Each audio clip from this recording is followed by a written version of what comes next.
नागपूर पोलिसांच्या ताबडतोब आणि नेमक्या कारवाईने शहरातील वाहन चोरीच्या मालिकेमागील टोळी अखेर जाळ्यात अडकली आहे। केवळ एका फिर्यादीच्या तक्रारीपासून सुरू झालेल्या या तपासाने तब्बल 41 चोरीच्या दुचाकी गाड्यांचा भांडाफोड केला आहे। सुमारे 16 लाखांचा मुद्देमाल जप्त करत 32 गुन्ह्यांचे गूढ उघडकीस आले आहे। पाहूया पोलिसांच्या या यशस्वी मोहिमेचा सविस्तर अहवाल। नागपूर येथील 26 वर्षीय फिर्यादी सुदर्शन राजेंद्र कावळे यांनी 16 जुलै रोजी रात्री 10:30 वाजता आपली होंडा CB शाईन ही घरासमोर हँडल लॉक करून उभी केली होती।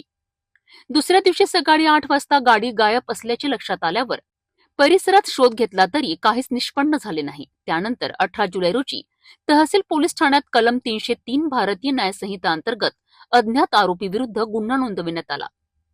तपासादरम्यान 2 ऑगस्ट रोजी पोलीस उपनिरीक्षक शेख रसूल व त्यांच्या पथकाला गुप्त बातमी मिळाली की नोंद असलेला अट्टल गुन्हेगार प्रल्हाद उर्फ करण चंद्रवंशी हा शाईन मोटरसायकल MS40 AZ 0720 वर डागाव हॉस्पिटल समोर उभा आहे।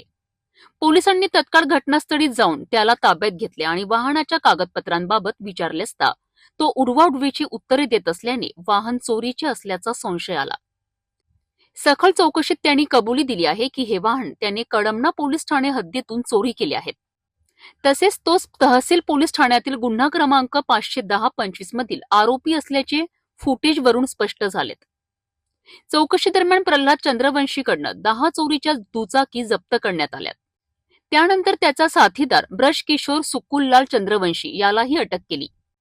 शिवनी गोपालगंज येथे जाऊन पोलिसांनी 31 चोरीच्या दुचाकी जप्त केल्या, ज्याची एकूण किंमत 16 लाख रुपये इतकी आहे। एकूण दोन्ही आरोपींकडनं 41 चोरीच्या दुचाकी हस्तगत झाल्या असून नागपूर शहरातील 32 गुन्हे उघड झाले आहेत, तर पुढील तपास सुरू आहे। तो एक सराईत गुन्हेगार आहे, त्याच्यावर कमीत कमी 20 ते 25 गुन्हे दाखल आहेत। त्यांनी आमच्या हातीमध्ये एक मोटरसायकल चोरीचा गुन्हा केला होता। अपराध क्रमांक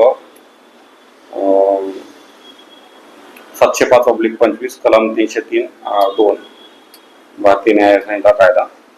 त्याचं नाव आहे धीरज प्रभाकर उईके, वय 26 वर्ष, राहणार जुनी वस्ती खांबलाचा आहे।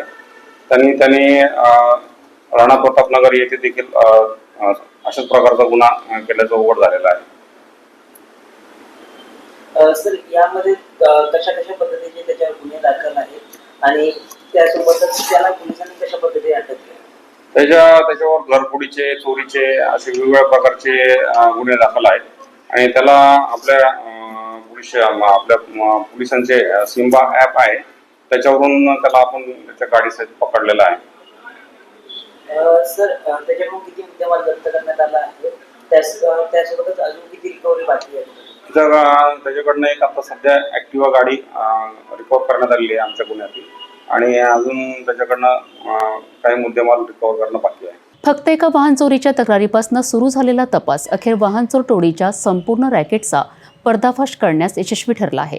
पोलिसांच्या या कारवाईमुळे नागरिकांमध्ये समाधानाची भावना असून वाहन मालकांनीही सुरक्षा उपायांकडे गांभीर्याने लक्ष देण्याची गरज अधोरेखित झाली आहे।